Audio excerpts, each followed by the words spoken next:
பகுதி 9. வாபிசாபியும் மீண்டெழுதலும்.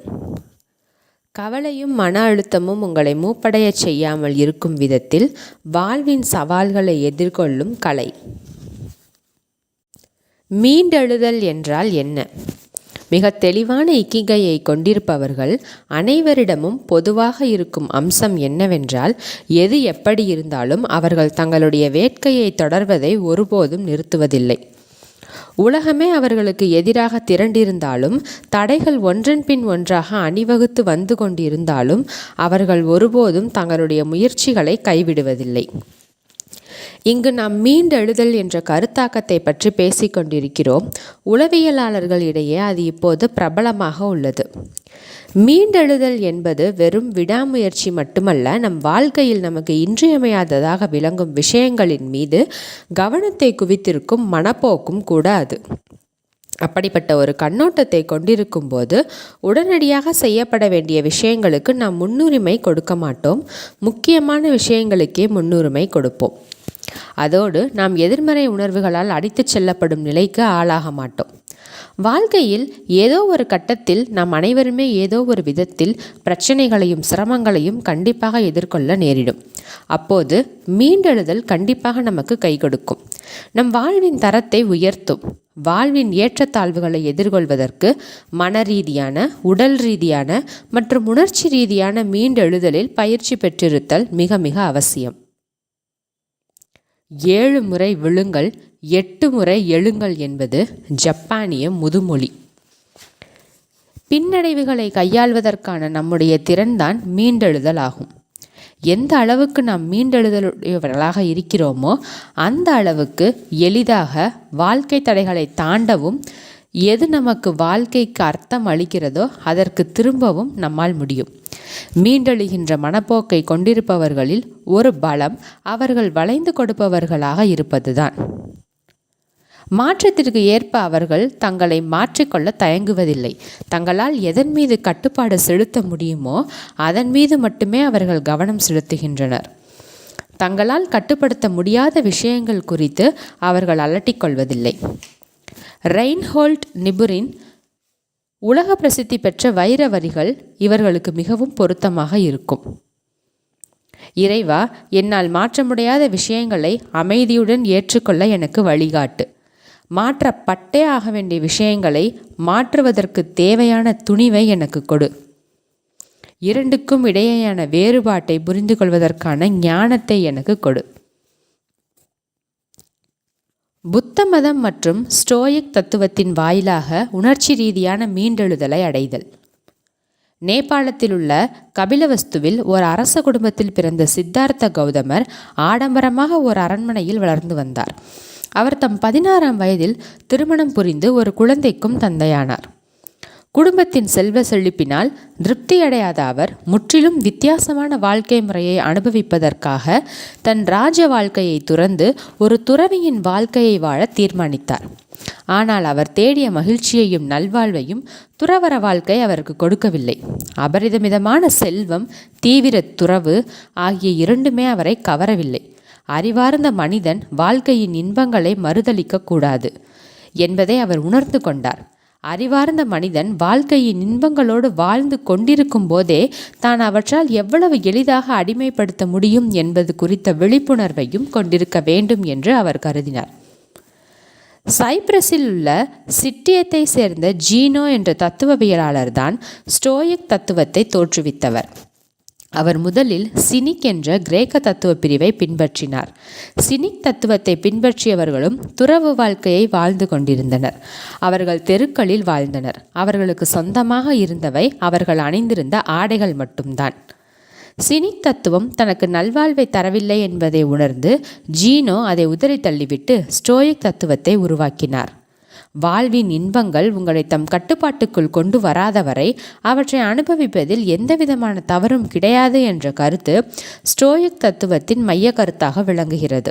அதே நேரத்தில் தங்களுடைய உணர்ச்சிகளை கட்டுப்படுத்தி கொள்கின்றவர்களை அது நல்லொழுக்கவாதிகள் என்று அழைக்கிறது. புத்த மதமும் சரி, ஸ்டோயிக் தத்துவமும் சரி, இன்பங்கள், உணர்ச்சிகள் மற்றும் விருப்பங்களை கட்டுப்படுத்துவதையும் நம்முடைய அகந்தையை குறைப்பதையும் நோக்கமாக கொண்டுள்ளன. அப்படி என்ன மோசமாக நடந்துவிடும்? எந்த வேலை வேண்டுமென்று நாம் கனவு கண்டிருந்தோமோ அந்த வேலை எப்படியோ ஒரு வழியாக நமக்கு கிடைத்து விடுகிறது. ஆனால் சிறிது காலத்திற்குள்ளாகவே நாம் அதைவிட மேம்பட்ட ஒரு வேலையை தேடத் தொடங்குகிறோம். லாட்டரியில் நமக்கு பெரும் பரிசு கிடைக்கிறது. நம் மனம் கவர்ந்த காரை நாம் வாங்குகிறோம். ஆனால் சிறிது காலம் கழித்து அதைவிட அதிக சொகுசான வேறொரு காருக்காக நாம் ஏங்குகிறோம். ஒருவரை துரத்தி துரத்தி காதலித்து இறுதியில் அவரை மணமுடிக்கிறோம். சிறிது காலத்திற்கு பிறகு நம் கண்கள் அங்குமிங்கும் அலைப்பாய்வதை நம்மால் கட்டுப்படுத்த முடிவதில்லை. மனிதர்கள் திருப்திப்படுத்தப்பட முடியாதவர்கள். இது போன்ற விருப்பங்கள் மற்றும் பேராவல்கள் துரத்தப்பட வேண்டியவை அல்ல என்று ஸ்டோயிக் தத்துவம் கருதுகிறது. ஒரு நல்லொழுக்கவாதியின் நோக்கம் ஒரு அமைதியான நிலையை அடைவதாக இருக்க வேண்டும். அதாவது பதற்றம், பயம், அவமான உணர்வு, தற்பெருமை, கோபம் போன்ற எதிர்மறை உணர்வுகள் அவரிடம் இருக்கக்கூடாது. அதற்கு பதிலாக மகிழ்ச்சி, அன்பு, அமைதி, நன்றி உணர்வு போன்ற நேர்மறை உணர்வுகள் அவரிடம் குடிகொண்டிருக்க வேண்டும். தங்களுடைய மனதை நல்லொழுக்கத்துடன் வைத்திருப்பதற்காக ஸ்டோயிக் தத்துவத்தை பின்பற்றியவர்கள் எதிர்மறை மனக்காட்சிப்படுத்துதலை கடைபிடித்து வந்தனர். தங்களிடமிருந்து சில சலுகைகள் பறிக்கப்பட்டாலோ அல்லது சில இன்பங்களை நுகர்வதற்கு தாங்கள் அனுமதிக்கப்படாமல் இருந்தாலோ தங்கள் வாழ்க்கை எந்த அளவுக்கு மோசமாக ஆகும் சாத்தியக்கூறு இருந்தது என்று அவர்கள் கற்பனை செய்தனர். எதிர்மறை மனக்காட்சிப்படுத்துதலை மேற்கொள்வதற்கு எதிர்மறை நிகழ்வுகள் குறித்து நீங்கள் நினைத்து பார்க்க வேண்டியிருக்கும். ஆனால் அதை பற்றிய கவலையின்றி அதை நீங்கள் செய்ய வேண்டும், அவ்வளவுதான். அக்காலத்தில் ரோமில் இருந்த பெரும் பணக்காரர்களில் ஒருவரான செனக்கா ஆடம்பரமான வாழ்க்கையை வாழ்ந்து கொண்டிருந்த போதிலும் ஸ்டோயிக் தத்துவத்தை தீவிரமாக பின்பற்றி வந்தார். ஒவ்வொரு நாள் இரவும் தூங்குவதற்கு முன்பாக எதிர்மறை மனக்காட்சிப்படுத்துதலை செய்யும்படி அவர் பரிந்துரைத்தார். அவர் எதிர்மறையான சூழ்நிலைகளை கற்பனை செய்ததோடு கூடவே நிஜ வாழ்விலும் அதை சோதித்து பார்த்தார். வேலைக்காரர்கள் எவரும் இல்லாமல் ஒரு வாரத்திற்கு வாழ்ந்து பார்த்தல், தனக்கு பழக்கமாகி போயுள்ள சிறந்த உணவு மற்றும் மது வகைகளை சில காலம் சாப்பிடாமலும் அருந்தாமலும் இருத்தல் போன்றவை அதற்கான சில எடுத்துக்காட்டுகள். அதன் விளைவாக அப்படி என்ன மோசமாக நடந்துவிடும் என்ற கேள்விக்கு அவரால் விடை காண முடிந்தது. ஆரோக்கியமான உணர்ச்சிகள் மீது கவனத்தை குவித்தல். ஸ்டோயிக் தத்துவத்தில் உள்ள மற்றொரு அம்சம் எதை நம்மால் கட்டுப்படுத்த முடியும், எதை நம்மால் கட்டுப்படுத்த முடியாது என்பதை அறிந்திருத்தல். இதே கருத்தை ரெயின்ஹோல்ட் நிபுர் கூறியிருந்ததை நாம் ஏற்கனவே பார்த்தோம். நம்முடைய கட்டுப்பாட்டுக்குள் இல்லாத விஷயங்கள் பற்றி கவலைப்படுவதன் மூலம் நம்மால் எதையும் சாதிக்க முடியாது. எதை நம்மால் மாற்ற முடியும், எதை நம்மால் மாற்ற முடியாது என்பதை அறிந்து வைத்திருப்பது நம் எதிர்மறை உணர்வுகளின் கரங்களுக்குள் மாட்டிக்கொள்ளாமல் தப்பித்து கொள்ள உதவும். உங்களுக்கு என்ன நடக்கிறது என்பது முக்கியமல்ல, அதை நீங்கள் எவ்வாறு கையாள்கிறீர்கள் என்பதுதான் முக்கியம் என்று எபிக்டெக்டஸ் கூறியுள்ளார். நம்முடைய விருப்பங்கள் மற்றும் உணர்வுகள் குறித்து பிரக்ஞையுடன் இருப்பதற்கும் அவற்றிலிருந்து நம்மை விடுவித்துக் கொள்வதற்கும் ஜென் புத்த மதம் தியானத்தை பரிந்துரைக்கிறது. மனதை எண்ணங்கள் இல்லாமல் வைத்திருப்பதை பற்றியதல்ல இது. எண்ணங்களும் உணர்ச்சிகளும் தோன்றும் போது அவற்றால் அலைகழிக்கப்படாமல் அவற்றை அவதானிப்பதை பற்றியது இது. இந்த வழியில் கோபம், பொறாமை, மனக்கசப்பு போன்றவற்றால் நம் மனம் அடித்துச் செல்லப்படாதிருக்க நாம் நம்முடைய மனதை பயிற்றுவிக்கிறோம். எதிர்மறை உணர்ச்சிகளை கட்டுப்படுத்துவதற்கு புத்த மதத்தில் பொதுவாக பயன்படுத்தப்படும் மந்திரம் இதுதான்: ஓம் மணி பத்மே ஹூம். இந்த 6 எழுத்து மந்திரத்தில் உள்ள ஓம் அகங்காரத்தை தூய்மையாக்கும் பெருந்தன்மையையும், மா பொறாமையை தூய்மையாக்கும் நன்னெறியையும், நீ இன்ப வேட்கையை தூய்மையாக்கும் பொறுமையையும், பத் பாகுபாட்டை தூய்மையாக்கும் துல்லியத்தையும், மே பேராசையை தூய்மையாக்கும் சரணாகதியையும், ஹூம் வெறுப்பை தூய்மையாக்கும் ஞானத்தையும் குறிக்கின்றன. நிகழ்கணமும் பொருட்களின் நிலையாமையும். மீண்டெழுதலை பழக்கப்படுத்தி கொள்ள இன்னொரு வழி எக்கணத்தில் வாழ வேண்டும் என்பதை அறிந்திருத்தல். நிகழ்கணம் மட்டும்தான் நிச்சயமானது என்பதையும் அது மட்டும்தான் நம் கட்டுப்பாட்டில் இருக்கிறது என்பதையும் புத்த மதமும் ஸ்டோயிக் தத்துவமும் நமக்கு நினைவுபடுத்துகின்றன.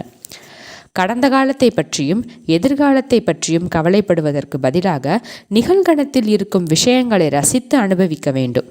உங்களால் உண்மையில் ஜீவனுடன் இருக்க முடிகின்ற கணம் நிகழ்கணம் மட்டும்தான் என்று திக் நட் ஹன் கூறுகிறார்.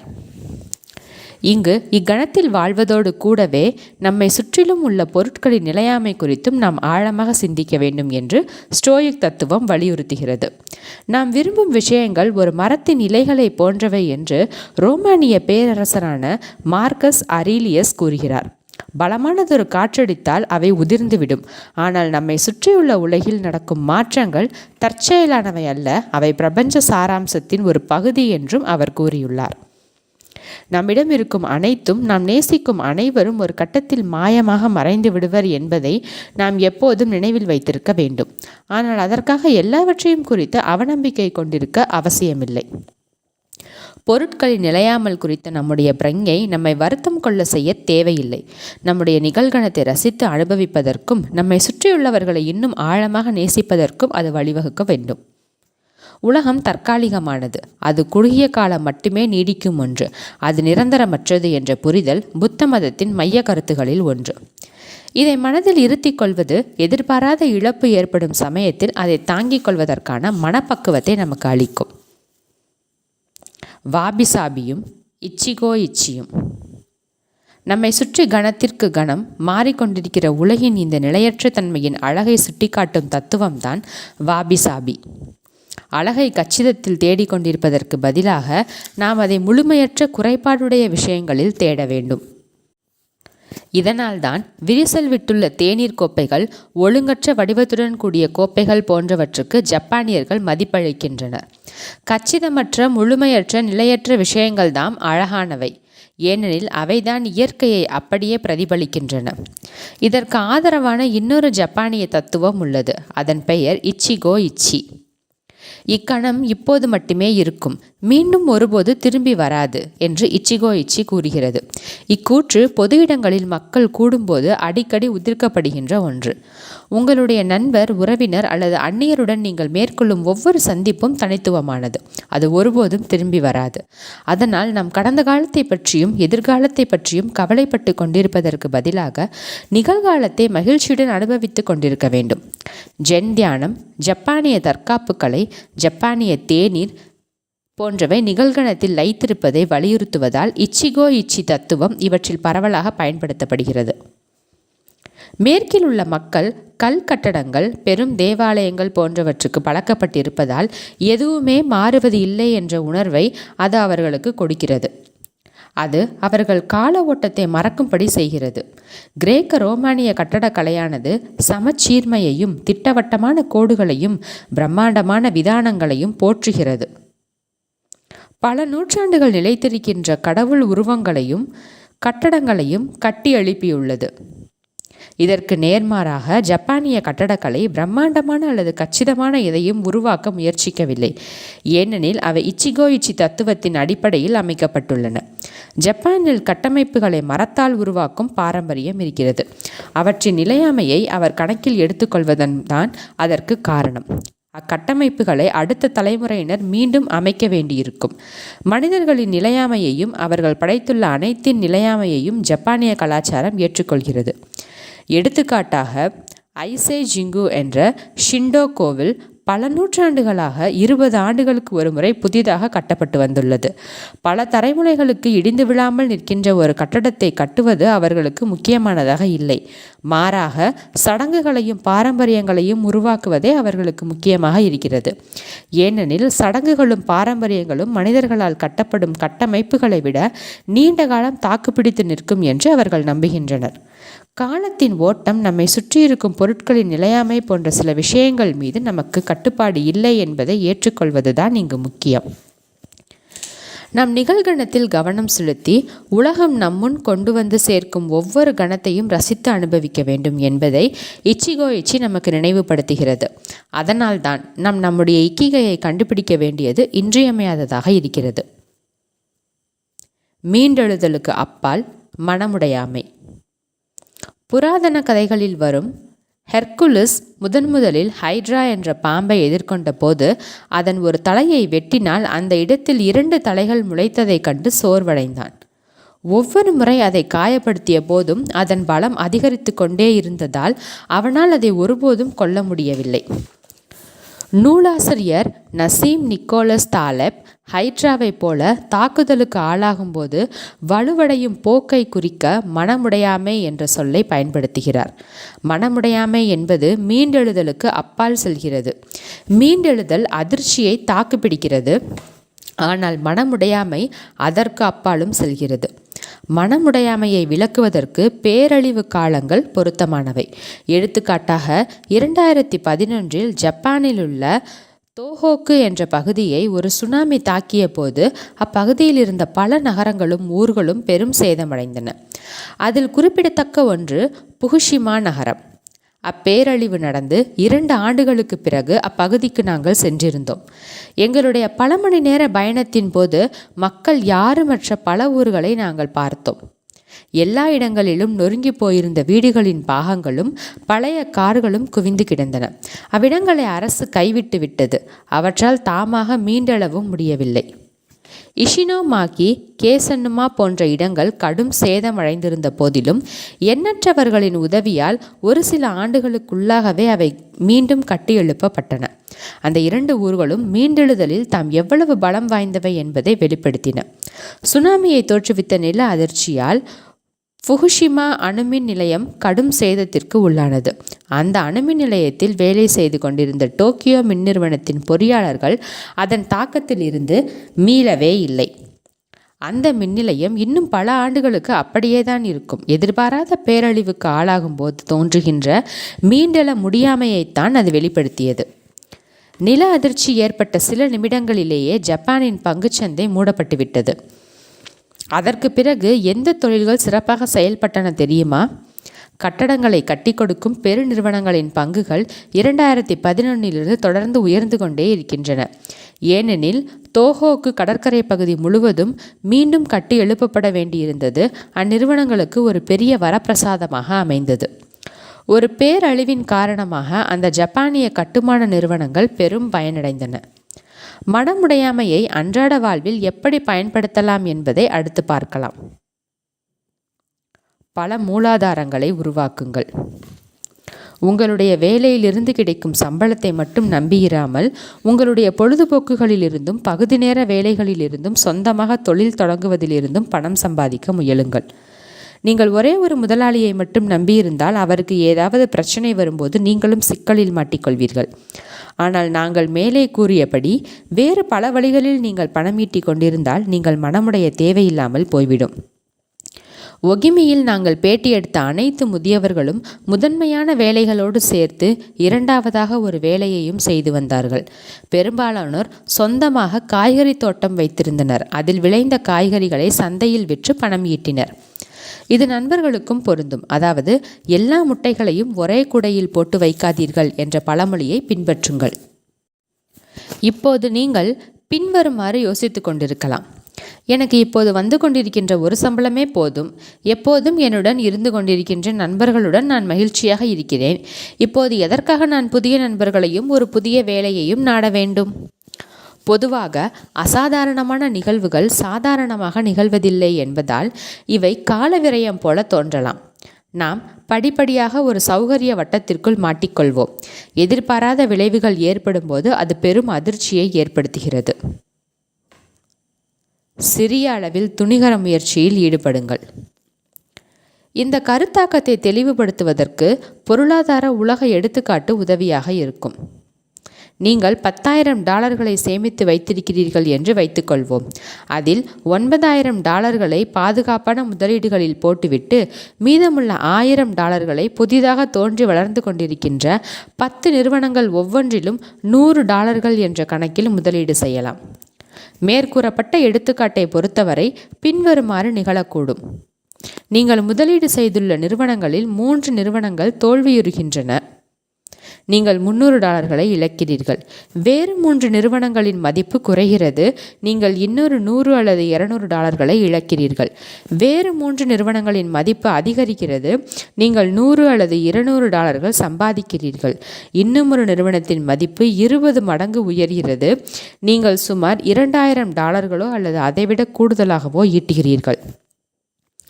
மீதி இருக்கும் 3 நிறுவனங்களும் திவாலாகிவிட்டால் கூட மொத்தத்தில் நீங்கள் லாபம் சம்பாதித்திருப்பீர்கள். சிறிய அளவில் துணிகரமாக செயல்படுவது மனமுடையாமைக்கு வழிவகுக்கும். உங்களை பலவீனமாக்கும் விஷயங்களை தலைமுழுகுங்கள். உங்களை எது பலவீனமாக்குகிறது என்று நீங்களே உங்களிடம் கேளுங்கள். சில மக்கள், சில விஷயங்கள் அல்லது சில பழக்கங்கள் நம்மை பலவீனமாக்குகின்றன. அவை என்னென்ன? அவர்கள் யார் யார்? நாம் புத்தாண்டு தீர்மானங்களை எடுக்கும்போது புதிய சவால்களை நாம் தேர்ந்தெடுக்கிறோம். அது நல்லதுதான். ஆனால் எவற்றையெல்லாம் நம் வாழ்க்கையிலிருந்து அகற்ற வேண்டும் என்ற ஒரு பட்டியலை தயாரிப்பது இன்னும் சிறப்பான விளைவுகளை தரும். அதற்கான சில எடுத்துக்காட்டுகள்: 2 உணவு வேளைகளுக்கு இடையே நொறுக்கு தீனி தின்பதை நிறுத்துவது. வாரத்திற்கு 1 நாள் மட்டும் இனிப்பு சாப்பிடுவது. எல்லா கடன்களையும் மெதுவாக அடைத்து முடிப்பது. நச்சு மனிதர்களுடன் நேரத்தை செலவழிப்பதை தவிர்ப்பது. நமக்கு அறவே பிடிக்காத செயல்களை கட்டாயத்திற்காக செய்வதை தவிர்ப்பது. ஒரு நாளைக்கு 20 நிமிடங்களுக்கு மேல் ஃபேஸ்புக் தளத்தில் செலவழிக்காமல் இருப்பது. மீண்டெழுதல் மனப்போக்கை உருவாக்கி கொள்ள முனையும் போது இன்னல்கள் குறித்து அச்சப்படக்கூடாது.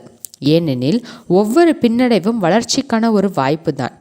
நாம் நம்முடைய இக்கிகையில் கவனத்தை குவித்து வைத்திருந்து மனமுடையாமல் இருந்தால் எந்த பின்னடைவாக இருந்தாலும் அதிலிருந்து நம்மால் வெற்றிகரமாக மீண்டெழ முடியும். நாம் ஓரிரு முறை இன்னலுக்கு ஆளாகி இருந்தால் அதை நம் துரதிருஷ்டம் என்று கருதி ஒதுக்கிவிட்டு தொடர்ந்து முன்னே செல்லலாம். அல்லது அதிலிருந்து ஒரு படிப்பினையை கற்றுக்கொண்டு அதை பயன்படுத்தி நம்முடைய இலக்குகளை திருத்தியமைத்து கொள்ளலாம். வாழ்க்கையில் எதிர்பாராத சம்பவங்கள், சாகசங்கள், சறுக்கல்கள், சுய கண்டுபிடிப்பு, துயர அனுபவங்கள் போன்ற அனைத்தும் நமக்கு தேவை. இவைதாம் வாழ்க்கையை அர்த்தமுள்ளதாக ஆக்குகின்றன என்று நசீம் நிக்கோலஸ் தாலப் கூறியுள்ளார். வாபிசாவி தத்துவம் கற்றுக் கொடுத்துள்ளது போல் வாழ்க்கை என்பது கலப்படமற்ற கச்சிதமின்மையாலான ஒன்று. எல்லாமே கடந்து போகும் என்பதை காலம் நமக்கு கற்றுக் கொடுக்கும்.